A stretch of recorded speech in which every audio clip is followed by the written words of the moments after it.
नमस्कार, मैं श्वेता मिश्रा अपने सहयोगी योगेश शर्मा के साथ एक बार फिर हाजिर हूं एनकाउंटर लेकर। आज हमारे साथ एनकाउंटर में बेहद खास मेहमान मौजूद हैं। हमारे साथ दबंग नेता, जन समस्याओं को उठाने वाले, जन मुद्दों से जुड़ी हुई जब समस्याएं लोगों की होती हैं तो उसे पुरजोर तरीके से सामने लाना, उस समस्या का हल करना इनके आदत में शुमार है। हमारे साथ है राज्यसभा सांसद किरोड़ी लाल मीणा जी। बहुत स्वागत है किरोड़ी जी आपका। धन्यवाद। आपको लेकर सबसे पहला सवाल यही है कि आमागढ़ में जो पुलिस की आंखों में धूल झोंक कर आपने मीणा पताका फहराई, उसका मकसद था अपनी सियासी ताकत को वापस पाना, हासिल करना। मीणा पताका नहीं, वहाँ तो सनातनी जो पताका थी जी। जो फहराई गई थी जी। भगवा ध्वज, उसको एक मीणा नेता ने फाड़ा, तोड़ा, रौंदा, तो दुर्भाग्यपूर्ण घटना थी। वहाँ आपकी जानकारी में है कि शिवालय था शासक के समय का, उसको तोड़ दिया कुछ लोगों ने। तो वहाँ आने जाने वाले हिंदू भाइयों ने, सभी समाज के लोगों ने उसको निर्माण कर दिया और ये सोच के कि सनातनी परंपरा का भगवा ध्वज वो लगा दिया। उसकी पुनरावृत्ति नहीं होनी चाहिए थी। पुलिस वालों को कह देते या हिंदू समाज के लोगों को कहते, ध्वज अपने आप ही हट जाता। अब उनको आपत्ति थी कांग्रेस के सत्ताधारी दल के विधायकों को कि वहाँ पताका भगवा ध्वज नहीं फहराया जाए। हमने उनकी इस बात का ख्याल रखा और हमने देखा शासक के समय जो झंडा लगाया जाता था उस ध्वज को हमने फहरा दिया। और आपकी जानकारी में है कि राजस्थान की पुलिस ने कहा था कि वो परिंदा भी पैर नहीं रख सकता। 1000-1200 की पुलिस, अग्नि वर्षा, STF, अश्रु गैस वाले गोले, ड्रोन, पता नहीं क्या क्या उनकी पूरी व्यवस्था थी, वहाँ कोई पहुँच न सके। लेकिन प्रबल इच्छा शक्ति और संकल्प शक्ति के कारण हम वहाँ पहुँचने में सफल हुए और झंडा फहरा दिया। लेकिन किरोड़ी जी, एक और सवाल उठता है, क्योंकि विधायक रामकेश मीणा ने ऐसा किया, बहुत एक गलत मैसेज भी जा रहा था, लोग युवा एकजुट हो रहे थे, फिर आप पहुंचते और आपने भी कहा अभी कि गलत मैसेज ना जाए, गलत ना हो, इसलिए आपने ये किया। लेकिन एक वर्ग है जो ये मानता है कि आपने ये इस पूरे घटनाक्रम का क्रेडिट लेने के लिए ऐसा किया। क्या ये आरोप? क्रेडिट लेने के लिए नहीं। देखो, रामकेश जी खुद मानते हैं कि हम सनातनी हैं। मैं भी सनातनी हूँ, आप भी सनातनी हूँ, और सनातन परंपराओं की वो भी पालना करते हैं, मैं भी करता हूँ। अब वो रोज गोविंद देव जी के मंदिर जाते हैं। तो हिंदू जाता है, सनातनी जाता है, सनातनी का मतलब हिंदू। तो उन्होंने हिंदू भावनाओं को ठेस पहुंचाई। भविष्य में वर्ग संघर्ष की स्थिति पैदा नहीं हो, इसलिए मैंने ये कदम उठाया और उसका एक तरह से पटाक्षेप हो गया। आपकी जानकारी में कि किसी प्रकार के हिंदू मुस्लिम भी नहीं हो, हिंदू हिंदू भी नहीं हो, उसको पूरी तरह से हमने समाप्त कर दिया। ये सबसे बड़ी उपलब्धि है। अब हम तो वो आमागढ़ में हम झंडा किसने फहराया, फाड़ा किसने, हमारा तो उससे कोई लेना देना भी नहीं था। लेकिन हमको सोशल मीडिया के भाइयों ने बिना बात निशाने पे ले लिया, ये क्यों कुछ नहीं कर रहे, इनको कुछ करना चाहिए, ये करना चाहिए। कुछ चैनल मीडिया वालों को भी टारगेट पे ले लिया।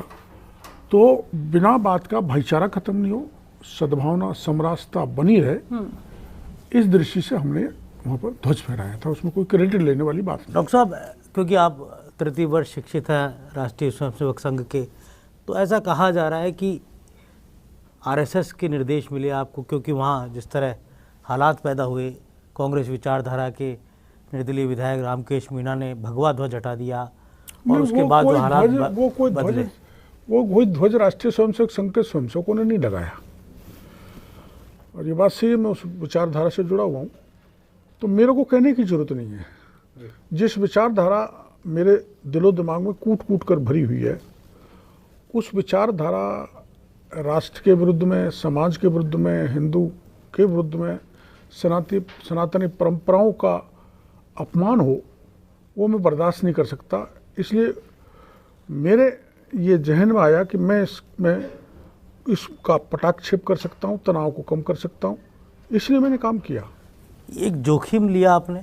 सोशल मीडिया पे अलग तरह की बात चल रही थी, सोशल पॉपुलैरिटी रामकेश मीणा की बढ़ गई थी। सोशल मीडिया पे तो पॉपुलैरिटी तो कोई नहीं, उनकी बढ़े, आगे भी मैं शुभकामनाएं देना चाहता हूँ, ऐसी पॉपुलैरिटी वो प्राप्त करते रहे। उसमें स्थायित्व नहीं है। वो पानुक के बबूले की तरह जो गायब हो गई, अब कहीं दिखाई नहीं देती।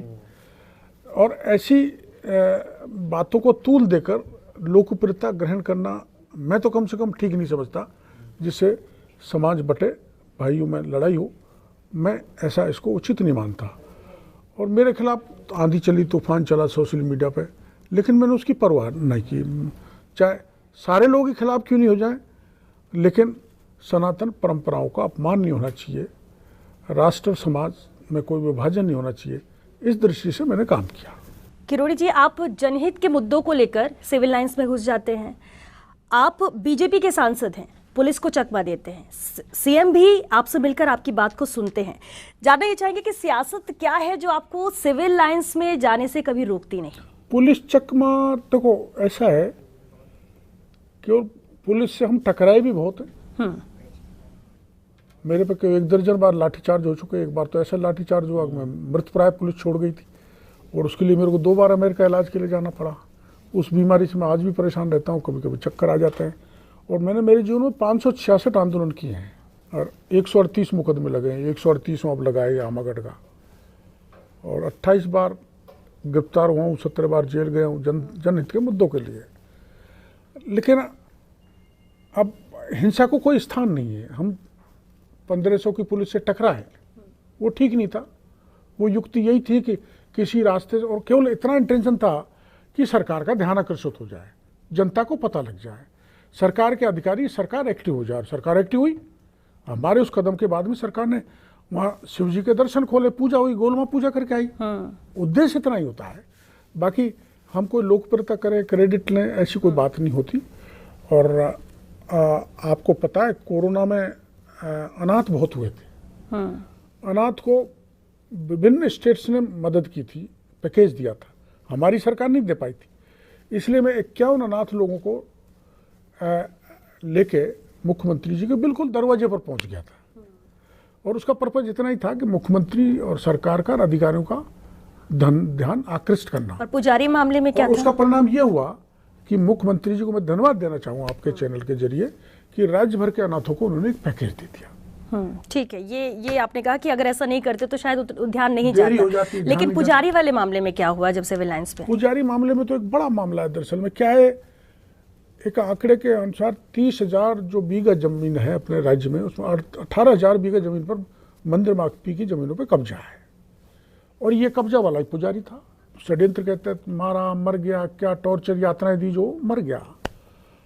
तो उसमें भी सरकार का ध्यान आकृष्ट करने की दृष्टि से उस गांव वालों की सहमति से उस शव को लेके, और उसमें उनकी जमीन पर कब्जा करने वाले भी मीणा थे। कई बार मेरे चार्ज लगाते हैं जातिवादी है।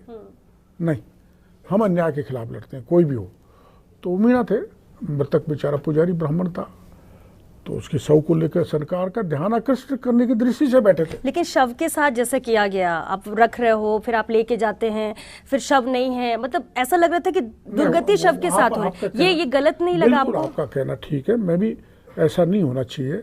लेकिन जब सरकार नहीं सुने, एक पुजारी जला दिया वहाँ उसमें सपोटरा में, दूसरा जल गया, ये 3 और ऐसी घटनाएं हो गई। और सरकार हाथ पर हाथ रखे बैठे। तो कुछ न कुछ सरकार को बताने के लिए, सरकार को दबाव में लाने के, सरकार का ध्यान आकर्षण करने की दृष्टि से कुछ तो करना ही पड़े। इस दृष्टि से हमने उनको किया। 5 दिन वहाँ रखा, जब नहीं सुनी तो यहाँ लेकर आ गए। लेकिन इसी में डॉक्टर साहब ऐसा कहा जाता है कि पुजारी प्रकरण को लेकर जो सपोर्ट आपको आपकी पार्टी से मिलना चाहिए था, आप सिविल लाइन फाटक पर आए, आपने मूवमेंट किया, आप वहाँ रुके रहे, लेकिन सपोर्ट जिस तरह से मिलना चाहिए था, बड़े नेताओं ने दूरी बना ली पार्टी के कुछ नहीं, उसमें मैंने पार्टी को विश्वास में लेकर वो कार्यक्रम हाथ में लिया था। नहीं, आपने विश्वास में प्रदेश अध्यक्ष जी को मैंने कह दिया था मैं ला रहा हूँ, उनका ले आओ।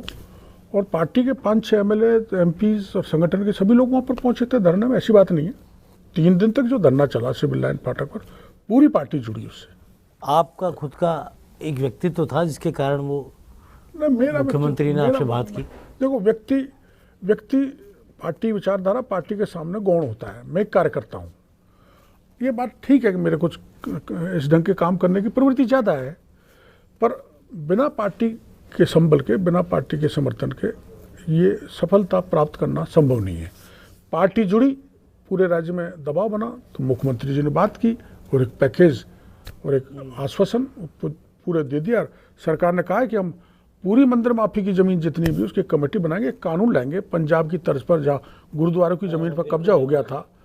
तो एक बहुत बड़ी उपलब्धि है। सरकार अगर कोई कमेटी बना के ऐसा कानून लाती है तो ये 18,000 बीघा जमीन मुक्त होगी भूमाफियाओं से। डॉक्टर साहब, आपके सियासी चरित्र को लेकर कई बातें रहती है। आप बैलगाड़ी में कांग्रेस के विधायक के कंधे पर हाथ रख के घूमते हैं, मीणा हाईकोर्ट में जाते हैं, सामाजिक पंचायत करते हैं, और वो विधायक की पत्नी आपकी पार्टी की लीडर के खिलाफ चुनाव लड़ती है लोकसभा का। तो आप डिसिप्लिन पार्टी, कभी आपको पार्टी टोकती नहीं है इन तमाम बातों में? पार्टी टोकती इसलिए नहीं है कि मीणा समाज के कुछ विधायक जो सत्ताधारी दल से जुड़े हुए हैं जी, वो कहते हैं हम हिंदू नहीं है जी, तो मीणा सत्ताधारी दल के विधायकों से मेरे को बात करनी पड़ी, चाहे वो मुरारी लाल मीणा है, चाहे वो लाखन सिंह मीणा है, चाहे वो PR मीणा है, चाहे प्रसादी लाल जी। उन प्रसादी लाल जी ने बयान दिया भाई हम तो हिंदू हैं। हाँ बिल्कुल। तो इसलिए सनातनी परंपराएं, हिंदू धर्म बचा रहे और हम हिंदू हैं, इसलिए बैलगाड़ी में एक बैठे थे, उसमें कोई मेरी सोच में उनकी पार्टी कांग्रेस है, मेरी पार्टी भारतीय जनता पार्टी। दौसा जिले में नया समीकरण, कोई समीकरण वाली बात नहीं।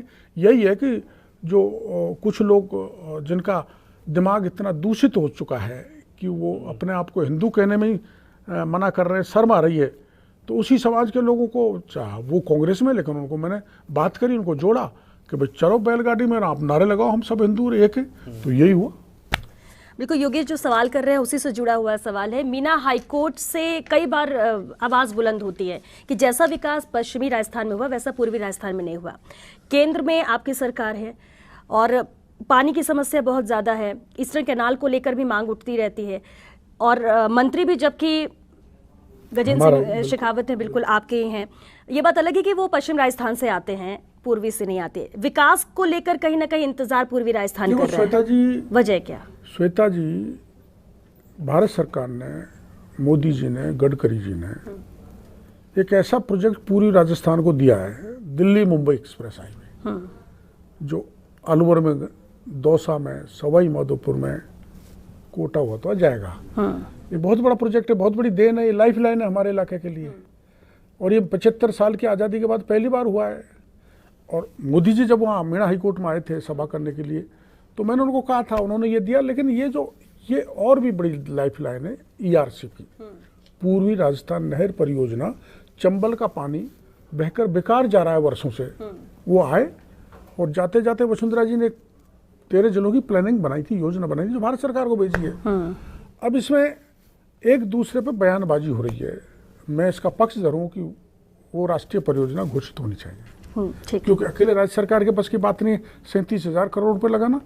मैं राज्य सरकार के इस मांग के साथ हूं कि वो राष्ट्रीय परियोजना घोषित होनी चाहिए। लेकिन मैं साथ में गहलोत साहब से ये कहना चाहूंगा कि कोरी राजनीति मत करो। चंबल के पानी में मध्य प्रदेश का शेयर भी है। कमलनाथ वहां जब मुख्यमंत्री थे तो मैंने गहलोत साहब को बार बार कहा कि ये समझौता करके भेजो, को शेयर है चंबल के पानी का। तो जब तक 2 स्टेट का राजीनामा, सुलह, समझौता भारत सरकार को नहीं जाएगा, तब तक वो केंद्रीय परियोजना घोषित नहीं हो सकती। यानी सीरियसली नहीं लिया जा रहा है क्या कि तुरंत गंभीरता नहीं कह से? सकता सीरियसली, पर जो मैं आपको बता रहा हूँ कि समझौता जरूरी है, क्योंकि शेयर मध्य प्रदेश का भी है। हम भेज देंगे तो टर्न डाउन हो जाएगा, नेशनल प्रोजेक्ट नहीं घोषित होगा। तो समझौता भेजें, फॉर्मेट जो भारत सरकार ने मांगा है उसको भर के राज्य सरकार भेजे। और एक चीज़ और है इसमें जो मैं कहना चाहता हूँ कि जो हमारा दौसा है, भरतपुर है, अलवर है, धौलपुर है, इवन राजस्थान, ये अपना जो जयपुर जिला है, इसका बहुत सारा हिस्सा उसमें जुड़ने से रह गया। तो मैंने गहलोत साहब को पत्र लिखा है कि भाई जो इलाका हमारा रह गया है उसको जोड़ते हुए आप दोबारा प्रोजेक्ट का रीएस्टिमेट भेजें, तो ताकि, और हम ये दोनों राज्यों का समझौता भेजें, सहमति, ताकि हम भारत सरकार में इसको परसू करेंगे, प्रधानमंत्री जी से बात करेंगे। प्रधानमंत्री जी को मैंने बात भी कर ली है, और बात ये करिए कि साहब आप एक मेरे को कार्यक्रम दो, बहुत बड़ा 4-6 लाख में इकट्ठा करूंगा, और हम इस लाइफ लाइन के संबंध में आपसे निवेदन करना चाहते हैं। डॉक्टर साहब, आपको दिल्ली जाना चाहिए ना? दिल्ली तो मैं जा रहा हूँ, दिल्ली में तो मैंने उठाया, क्यों आप सांसद? तो यही जवाब आया है। दिल्ली केंद्र सरकार का मैं लेकर नहीं आया, पता नहीं आपसे मेरे से क्वेश्चन करेंगे। ये जवाब आया कि ये इंटरेस्टेड वो जो सहमति गवर्नमेंट राजस्थान की भेजे और जो फॉर्मेट हमने इनको दिया है उसको कंप्लीट। ये कोई पॉलिटिक्स है इस पूरे मामले में, कोई ना कोई गतिरोध पैदा हो रहा है, इतना बड़ा ये प्रोजेक्ट और एक तरह से पूरा वो ईस्टर्न राजस्थान जूझ रहा है पानी से।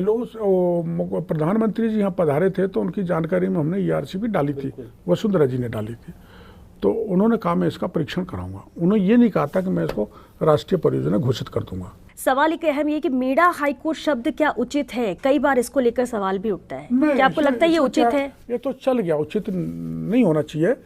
समाज का दबाव ऐसा पड़ा, पता नहीं कैसे कानून को तोड़ा मरोड़ा, हाई कोर्ट नहीं जाने पड़ा और पुलिस कलेक्टर SP ने जाके 50,000 की भीड़ में, जिसमें 15,000 महिलाएं भी थी, उन 14 पटेलों को थमा दिया। जब से नाम हाई कोर्ट पड़ गया उसका, भाई हाई कोर्ट में जो न्याय मिलता जनता के हाई कोर्ट में मिल गया, इसलिए हाई कोर्ट नाम पड़ा है उसका। शब्द भी आप तो मानते हैं कि उचित नहीं है, ये आपको लगता है कि अब जो चल रहा है वो बदस्तूर जारी है, सबकी आदत में तो क्या है कि वो नाम पड़ ही गया, तो गूगल में भी हाई कोर्ट लिखा हुआ है। और जो गहलोत साहब ने बजट भाषण दिया है ना, उसमें नांगल रजावतान जो महाविद्यालय की है, नांगल रजावतान मीणा हाईकोर्ट विद्यालय घोषित की जाती है, तो बजट में भी है, तो हम पे रुकेगा क्या? किरोड़ जी, क्योंकि बहुत सारे सवाल हैं, अब आज आप एनकाउंटर में हैं तो हम ऐसे बिना सवाल के जवाब लिए जाने भी आपको नहीं देंगे, लेकिन फिलहाल एक छोटे से ब्रेक के लिए यहाँ रुकेंगे। जल्द हाजिर होते हैं इस ब्रेक के बाद, आप बने रहिए हमारे साथ।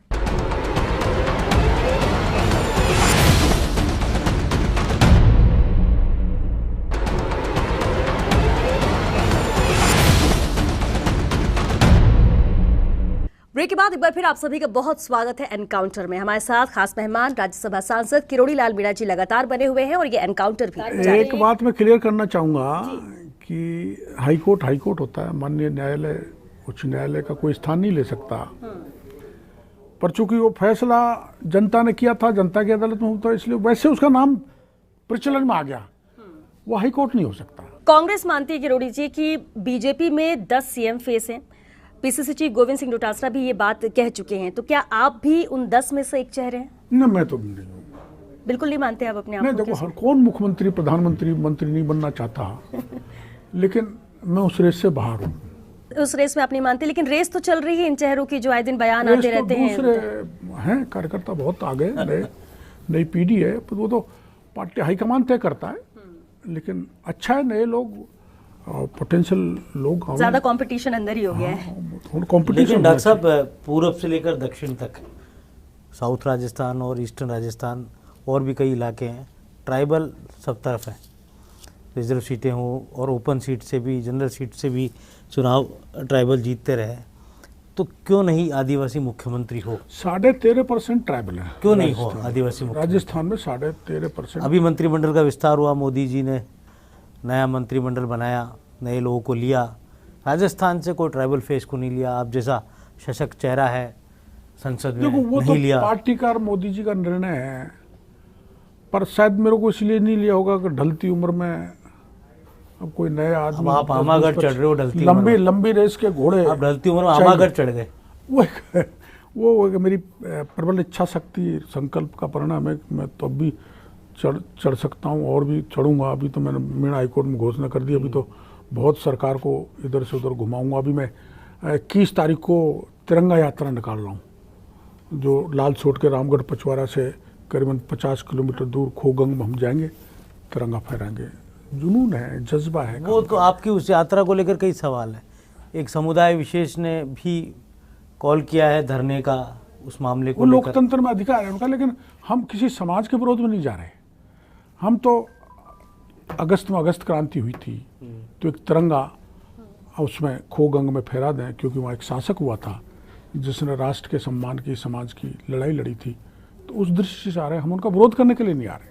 उपनेता प्रतिपक्ष राजेंद्र राठौर कहते हैं कि वसुंधरा राजे नेता हैं और रहेंगी, आप इसे लेकर क्या सोचते हैं? मैं तो पहले ही कह रहा था, राठौर साहब ने कह दिया, बहुत अच्छी बात है, इसमें कोई शक नहीं है। वसुंधरा जी नेता थी, क्योंकि वो हमारी 10 साल मुख्यमंत्री रही हैं, प्रदेश के अध्यक्ष रही हैं, प्रतिपक्ष का नेता रही हैं, 6 बार सांसद रही हैं, एक बड़ा जनाधार है, सारे राजस्थान के चप्पे चप्पे को घुमा हुआ है। मैं तो वसुंधरा जी ने मेरे को खूब रौंदा, लेकिन रौंदने के बाद भी ये तो वास्तविकता है कि वो लीडर है। और आज के वक्त में कोई नाराजगी है आपकी वसुंधरा राजे से? नाराजगी या पुरानी बातें पीछे छूट? नहीं, नाराजगी बात एक अलग है। अरे वास्तविकता धरातल पे क्या ही अलग है। ये वास्तविकता है कि वो लीडर थी, इसमें कौन मना कर सकता है। और धरातल पर क्या है? उनका धरातल पे तो वो पूरे राज्य में चप्पे चप्पे पर उनकी जानकारी है, सच्चाई है। श्वेता जो पूछ रही है, डॉक्टर साहब सीधा सवाल है कि आप वसुंधरा राजे के साथ है या नहीं है। एक सीधा सवाल ये है, क्या उन्हें सीएम फेज बनाया जैसा चाहिए? देखो ऐसा है, मैं पार्टी का स्ट्रांग विचारधारा वाला आदमी हूँ। पार्टी से बाहर होने के बाद भी मैंने विचारधारा के खिलाफ आवाज़ नहीं उठाई, इसलिए मैं विचारधारा के साथ हूँ। कोई निर्णय करेगा वसुंधरा जी के लिए तो वसुंधरा जी के साथ हूँ, और हमारे 8-10 और नए एस्पिरेंट्स से मुख्यमंत्री के उनकी करेगा तो उनके साथ। लेकिन ये सवाल है, पोस्टर राजनीति चल रही है भारतीय जनता पार्टी में। वसुंधरा जी कहती है कि मैं लोगों के दिलों में रहती हूँ, पोस्टर से कोई नेता नहीं बनता। ये बात गुलाब चंद कटारिया भी कहते हैं। आप क्या सोचते हैं डॉक्टर साहब? नहीं, ये बात दोनों का, जो गुलाब जी कहें चाहे वसुंधरा जी कहें, झंडे पोस्टर लगाने से कोई नेता नहीं बन जाता। नेता तो हृदय पर राज करता है ना। अब हम आमागढ़ चढ़े तो आप जैसे हृदय में भी हम छा गए, तो आपने हमको बड़ा मीडिया में हाइप दी, हम एक समस्या का समाधान हुआ। तो ये तो दिल पे राज करने वाली बात है। तो वसुंधरा जी के लोगों के दिल पे राज करती हैं। गुलाब जी पुराने आदमी जिन्होंने अपना इतना जीवन दे दिया, तो मेरी समझ में पोस्टर पे फोटो लगाने से तो कोई फर्क नहीं पड़ना चाहिए। आपको क्या लगता है कि बीजेपी में जो जंग चल रही है ये खत्म आखिर कब होगी, और क्या इस जंग से नुकसान होगा? वो आप भी जान रहे हैं, आप इस रेस में नहीं है, लेकिन आपने भी कहा कि हैं चेहरे। नहीं, जंग मीडिया क्रिएटेड जंग है। बाकी चेहरे तो ठीक है, नए मुख्यमंत्री बनने वाले, सेंट्रल पार्लियामेंट बोर्ड तय करेगा, प्रधानमंत्री जी, राष्ट्रीय अध्यक्ष जी तय करेंगे कौन मुख्यमंत्री आएगा।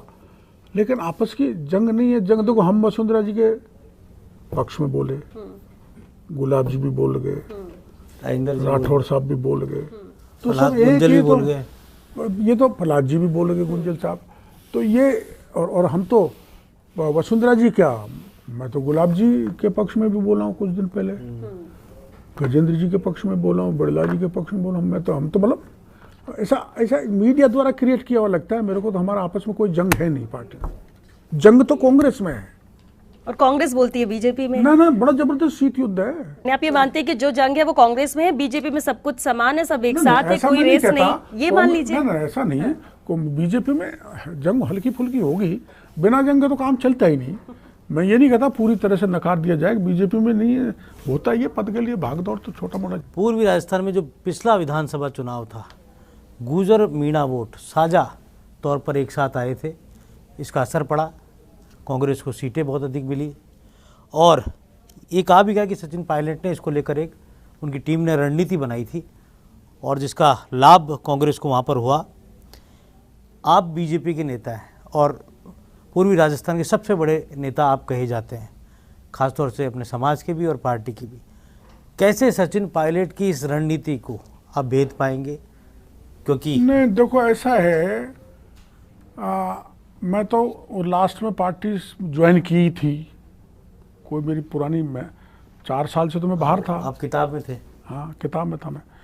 और पायलट साहब को इसलिए लोगों ने वोट दे दिया कि मुख्यमंत्री बनेंगे, पूर्वी राजस्थान में कुछ मिलेगा, मीणा गुर्जर का भाईचारा बढ़ेगा। तो न तो मुख्यमंत्री बने, ना कोई वो हुआ, सब लोग निराश हैं पूर्वी राजस्थान में। लेकिन आपके परिवार की सियासत को लेकर एक सवाल है। आपने पत्नी गोलमा और भतीजे राजेंद्र को चुनाव लड़ाया, लेकिन अपने लक्ष्मण समान भाई जगमोहन मीणा को अब तक नंबर नहीं आया। इसे लेकर क्या सोचते हैं? क्या अब वो चुनाव लड़ेंगे, नहीं लड़ेंगे? कितना सपोर्ट है आपका? उनका फैसला है, वो क्या करेंगे। पर वो जो है, एकलव्य तो अंगूठे को देता ही आया है, ये हमारी संस्कृति रही है। लक्ष्मण तो त्याग करता ही आया भाई राम के लिए, तो त्याग भाव से वो मेरा साथ दे रहे हैं। ये मेरी किस्मत है, वरना घरों में तो लड़ाई झगड़े चालू हो जाते हैं। मेरे को अपनी खुशी से इसका, हाँ, मेरा इसको गर्व है मेरे भाई पे, छोटे पे, कि उसने बहुत समर्पण किया, कोई भाई नहीं कर सकता।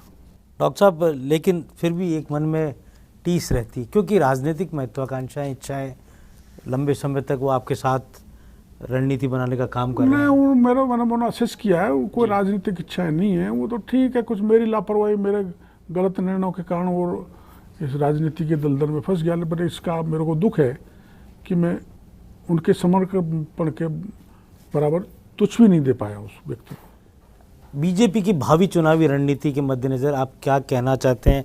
किस तरह मद्देनज़र जो अभी हालात चल रहे हैं, वर्तमान प्रदेश का जो नेतृत्व है, क्या वो सटीक है? क्या वो साथ सकता प्रदेश है अगला नेतृत्व चुनाव पर को लेकर? किसी प्रकार का प्रश्न चिन्ह नहीं लगा सकता, न लगाना चाहता। लेकिन मैं एक शिकायत आपके चैनल के जरिए करना चाहूँगा कि सरकार की, राज्य सरकार की विफलताएं बहुत हैं। सरकार की नीतियों पर, विफलताओं पर, विकासहीनता पर आक्रामक तरीके से सड़क पर पार्टी को जो उतरना चाहिए, पार्टी नहीं उतर रही। इस बात का मेरे को रंज है। अभी राज्यसभा की कार्यवाही हमने देखी, क्योंकि आप राज्यसभा सांसद हैं। जिस तरह की तस्वीरें कभी देखने को नहीं मिली, इस बार वो तस्वीरें देखने को मिली। जो मुद्दे उठा रहे हैं विपक्ष, किसान, कृषि कानून को लेकर खासतौर से, आपको नहीं लगता ये मुद्दे जायज हैं, इस पर बातचीत होनी चाहिए? विकास के मुद्दे, किसानों का मुद्दा जायज़ है और उस पर मैंने भी शॉर्ट नोटिस दिया था। 1 दर्जन विधायकों ने, रमेश जयराम जी भी उसमें शामिल थे। तो कांग्रेस प्रतिपक्ष के लोगों ने तय कर लिया था कि वॉश आउट करना है पूरे सेशन को, चलने ही नहीं देना है, चलने ही नहीं देना है। ऐसा संसद के इतिहास में आज तक नहीं हुआ। मैंने तो 40 साल के राजनीतिक जीवन में ऐसा हिंसक, ऐसा मर्यादाहीन व्यवहार कहीं भी कभी भी नहीं देखा। होना नहीं चाहिए, ये लोकतंत्र के लिए खतरा है। वो तो सरेआम प्रतिपक्ष के माननीय सदस्यों ने लोकतंत्र की हत्या उस दिन सदन में की थी, जो बर्दाश्त काबिल नहीं है। भारतीय ट्राइबल पार्टी के भविष्य को लेकर क्या सोचते हैं? वो अब पूर्वी राजस्थान में भी आना चाह रही है अगले चुनाव में? आए, शुभकामनाएं मेरी। लेकिन दरअसल में यहाँ थर्ड फोर्स का कोई स्कोप मेरे को तो लगता नहीं। मैंने करके देख लिया, कोशिश करके देख चुके हैं, बिल्कुल यहाँ सफल नहीं है। बाइपोलर पॉलिटिक्स है, कांग्रेस बीजेपी, कांग्रेस मानसिकता ही यहाँ के लोगों की सफल नहीं हो गया अगर थर्ड फ्रंट कोई मेरे भी को तो तैयार। लगता नहीं। कोई ज़्यादा मेहनत करे, कोई दिन अच्छे आ जाए तो, पर मेरे को लगता नहीं। बहुत बहुत शुक्रिया आपका। डॉक्टर साहब और भी लंबी बातें करना चाह रहे हैं और हमारे पास भी सवाल बहुत है, लेकिन समय की नज़ाकत है और एक नई शख्सियत के साथ फिर से आपके सामने हम रूबरू होंगे। मैं और श्वेता मिश्रा विदा लेते हैं। नमस्कार। नमस्कार।